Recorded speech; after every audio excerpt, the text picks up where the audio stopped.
Good evening and welcome back to the podcast this evening. It's great to have you on board as always. I have not put a regular podcast up in a little bit. I've been transferring some other files from YouTube and Rumble over to this in very quick snippets, but we're going to be starting another series on this podcast channel. We're going to start in an unlikely place, and we're going to end up in a place you never thought we'd be from where we started, which will be interesting and fun. And tonight's title, as you can see, it's going to be written, well, most likely will be written, German Rationalism. And you're going to wonder, what? So German Rationalism and how it had its effect on the modern Bibles. Well, now you're asking yourself, wait a second, that makes no sense. How do you jump from German Rationalism to the modern Bibles? See, a lot of people like to look at certain names, which we definitely will do as time goes on in this series, but we always look at the surface of things. We really don't dig deeper. Kind of like, who are the men behind the men behind the men? Who are the organizations behind folks and what is going on? You've listened to my other podcasts on the government, Bretton Woods, United Nations, NATO, and so forth. But tonight we're going to jump in with German Rationalism. And let's just start out by the simple definition, so we just get that out of the way right now. And what is rationalism? That's the first question we ask ourselves. Simply put, it is a combination of philosophy and theology, which hit its actual peak in the 1800s, which you'll find as time goes on is a rather interesting time period for biblical scholars as well, supposedly. And I will add what Colossians 3:8 says, "Beware lest any man spoil you through philosophy and vain deceit, after the tradition of men, after the rudiment of the world, and not after Christ." Rudiment just means principles.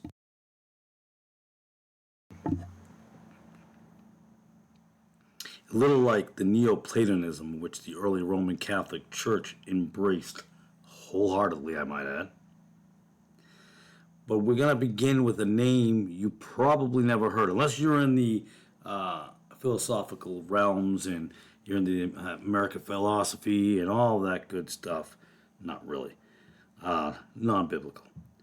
But we're going to begin with a man named Immanuel Kant, or Kant, K-A-N-T, in the late 1770s. Now, again, you're asking yourself, wait, how are you in the 1770s?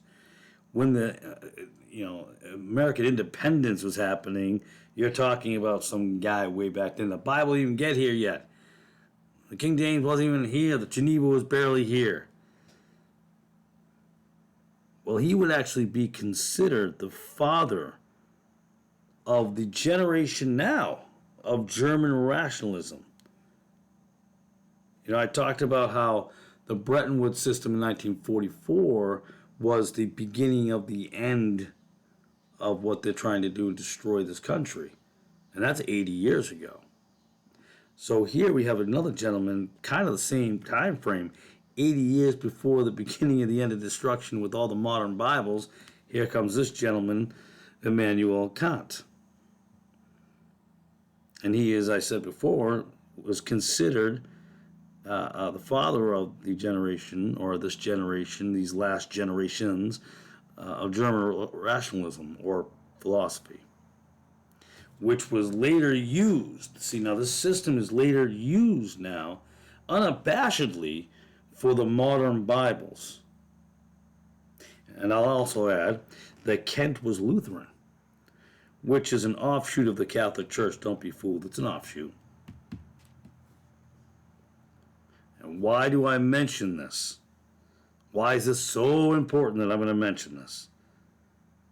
Well, we will look at two of Kant's contemporaries. Now, again, I don't know if it's Kant or Kant. I'm going to go with Kant. Maybe that's how they pronounce it. But, his contemporaries, partners in crime, I guess you can say. Oh, that's kind of being judgmental. Well, so may it be. You have a gentleman, Christian Jacob Cross and Johann Schultz, which all came from the University of Königsberg, which was established by a former Grand Master of the Teutonic Knight. What is the Grand Master of the Teutonic Knight? It's a Roman Catholic order. It's what it is. Now, when I say he's former, and someone says he was a former, he left to become Protestant, da da da. Well, actually, the reason he's a former is because you can only serve, I believe it's 6 years as the Grand Master. And one of Kant's students was Karl Reinhold, a Jesuit priest and Freemason. See what's going on here? We have German philosophy, we have the 1800s coming in, the Roman Catholic Church is now infiltrating different areas and setting up all types of stuff at this point. But we will end up traveling in words, I guess you can say, but we will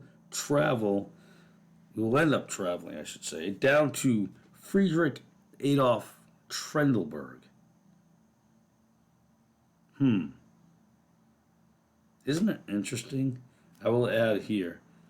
But rationalism and socialism.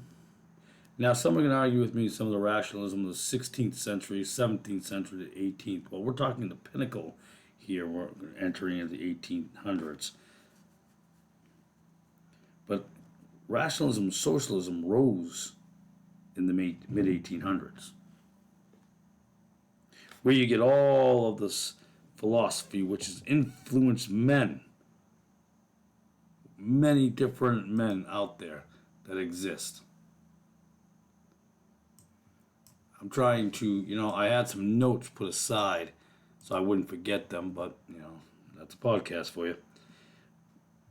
But a lot of these people, well, let's go to the word socialism. Let's go with that for a second. What is socialism? It's to purposely try to create everything equal. We are not all equal. The Bible does not say that we're all going to be in the same place. Jesus does not condone capitalism. Some forms of it does not condone making a living and surviving. We have to understand that. And again, I will apologize for my voice. It's been a little hoarse this week, so my voice will probably be better in the next podcast that we do. But like I said before, where do you get all of this philosophy? Is the 1800s with socialism, German rationalism, combining itself with the theology like Neoplatonism did with the Roman Catholic Church. That's all it was. It's just religion and a bunch of other nonsense that was going on. But all of this influence at that time, and these men you probably will recognize names, influenced men like Tischendorf, Westcott, Hort, Nessel. By the way, there is very little difference between Nessel Allen and Westcott Hort in their Greek editions, and we'll talk about that as time goes on. But in this podcast series, I will try my best to show how directly and indirectly the German rationalism influenced the beginning of the corruption of today's Bibles, directed and influenced by the Vatican behind the scenes and in front of our faces. And you'll say to yourself, how is that possible? There's no way. There's no way that they were influenced by anyone. Hate to break it to you, but they were. Tischendorf absolutely was. He was influenced by people like J.G.B. Weiner, who was influenced other men in that time frame. Who in his Tischendorf, and we're going to talk about that. He obviously passed away, I think, the late 1870s, but his discovery was 1843, his supposed discovery. And we'll talk about how he was connected with the Pope, and a lot of people know that. Well, we'll talk about how that influenced Westcott and Hort. And then that introduced Eberhard Nessel and where that all comes from. And you have to understand, the University of Kronenberg was established by Catholicism. I believe Leipzig was also. So people say to you, "Oh, you just think there's a motive or a conspiracy behind everything." You can call it what you want, but here's the thing: what do detectives do? Detectives do exactly what born again Christians should be doing: searching the scriptures, right? Not making up scriptures to fit what we want. But the men who have influenced the people who wrote the new versions of the Greek were influenced by what they wanted. A lot of people already know Tischendorf was a fake. We all know this. And I hate to say fake, maybe that's a strong word, but he went for a purpose to find things. We know he was in Rome, but I'm not going to get to Tischendorf yet, because the philosophy of that time was mixing itself with theology and religion, just like back in the Neoplatonism day when they took Plato and religion, mixed it together. It's the same concept, same idea. But this time they've really got it to stick around this in what we have today. So, I mean, I think a lot of people just don't seem to want to realize that. But when you take rationalism, which again is basically mixing philosophy and theology, or it's a belief or that different actions and knowledges and so forth and so on, but it becomes about you. It becomes about your interpretation. That's what rationalism is. They look at things from a rational standpoint. And someone will say, "Oh, is the Bible not rational?" At times it is, but if you're not saved and you're not born again and you read the Bible, some of it could not make any sense at all to you. It may not hit right. You're like, "Wait, what?" And then you got to search some things out because right away it doesn't make sense. A lot of people today who are not born again, it absolutely blows their mind, and they don't think it's rational at all. The world, that is, doesn't think it's rational at all to give yourself up to a God you cannot see. Of course, they give themselves up to things they can see and end up getting burnt on it. But they'll still do it. So like I said, rationalism, it hit its peak, honestly, in the 1850s. If we're going to try to pinpoint a time frame, I would say in the 1850s. Which ironically is when you have the men like Tischendorf coming around and Westcott and Hoare, and all these men that are influencing the direction of the way things are going. So these philosophers, so to speak, of that time frame, that's what you get. These are the men you're going to get. You're going to get German rationalism influencing church writings. And I'll have, here's another note for you. Some of these men went on to, these men from German rationalism philosophy went on to be Catholic priests. In fact, I think it is, what's that pope that, what is his name? I actually have one of his books written way back. Joseph Ratzenberger, the Rattenberger guy. He actually went to the same college, same university, studied the same things as some of these philosophers I was telling you about that influenced the church. And understand, I guess you could say it's not hard to influence them since they were never legit in the first place. Some will argue the Roman Catholic Church was legit. They got corrupted over the years.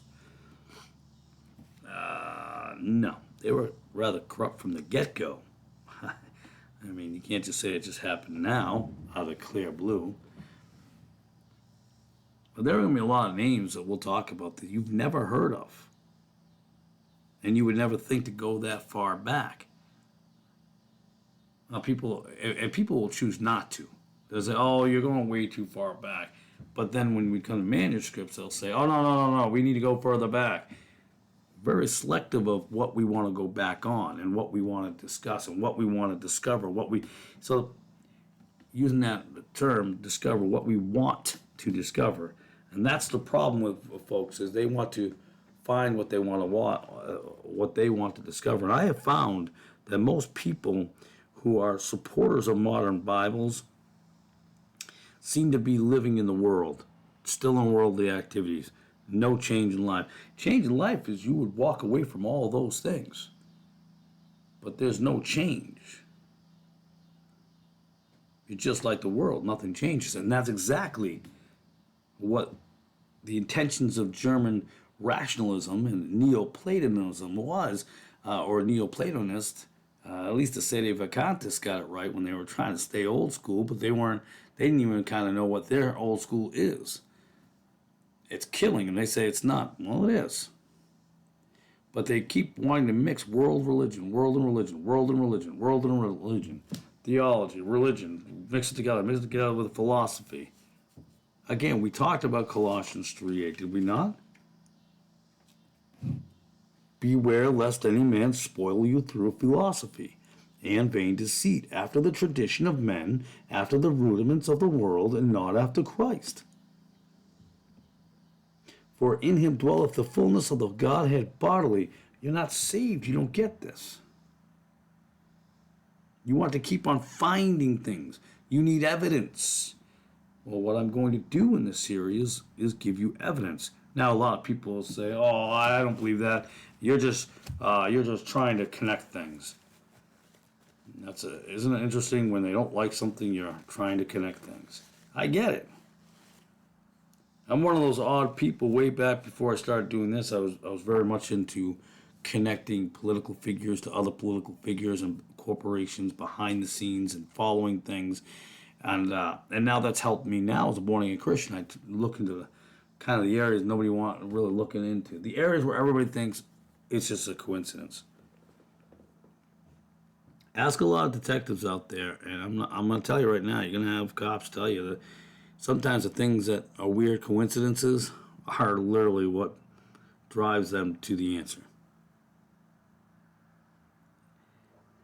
I never overlook anything. No stone unturned, so to speak. And that's what we're going to attack in this series. We're going to turn over every stone. We're going to ask ourselves why. Why is this person involved with this person? We'll talk about in today's world where guys like Kurt Allen and his buddies were associated with Nazis. We're going to talk about the creator of the Biblia Hebraica Stugatenzia, which is connected to Nazism. Stephen, you're going, oh, you're just talking crazy. Well, we'll get there and we'll show the connections. Because I think people need to make their own decisions. People are always led to believe things. This person says this and that's what you should follow. No. You should take what I say and you should take what someone else says and you should investigate yourself. You should look for the breadcrumbs, so to speak, and down those alleys. Again, apologize for my voice this evening. Now, this will be a bit of a shorter podcast. I think we're going to be rolling up on 20 minutes pretty soon.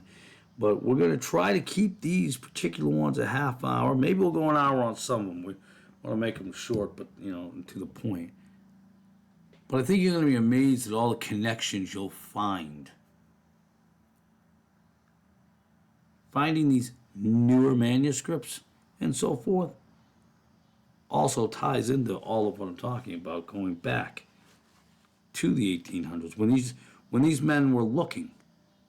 They were looking for anything to fit their thesis of things that they felt, that they thought, that they think it should have read, and how they feel the time frame or the timeline should be. How they felt the dialect. But see, that's the problem. They're inferring their own ideas of what they think, what they want, what they assume.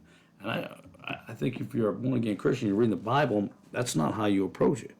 You read it for what it is. Will there be misspelled words and things like that? Sure.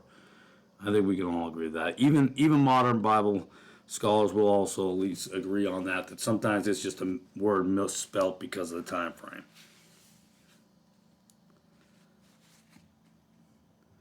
I implore you after each episode, after it's all said and done, Do the research.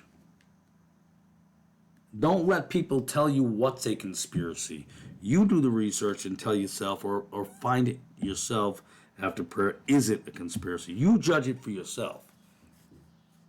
Because often people will tell you to stay away from certain things. Oh, that's not right. You know, that's crazy talk. And you'll stop digging. Don't listen to men. Yes, I know I'm a man. You're listening to me right now. But don't listen to men. Do the work. Fact check these people. Sometimes you'll think there's a loose connection. Like, I don't know. It's kind of a loose one. But then you look at the connection behind that. You have to look at everything in its entirety. Bible scholars will tell you the same thing. All these guys, well, we look at the whole thing in entirety. Well, if you actually look at the origins of all of that in entirety, you're going to find that you're running down a wrong road. But they don't want to do that. Money will not be made that way. Money will not be made by that way. And the coexistence of Bibles in today's modern world, modern versions, are exactly what the Catholic has been wanting since 1963. And they've all wanted to get everybody under the same roof. They've been working hard and working hard. I appreciate you listening to this podcast this evening. Like I said, the next one will be a little bit longer, and we're going to be in detail on different ones. We'll definitely do a half an hour. I think you're going to be amazed at what you see and what you find. There are a lot of learned men out there who are learned with bias. I get it. You know, I'm wholeheartly a King James Bible guy. I think it's funny the whole onlyist thing, because I have every Bible back here. And I look at every one of them. And it points me back to the King James Bible every single time. Every single time.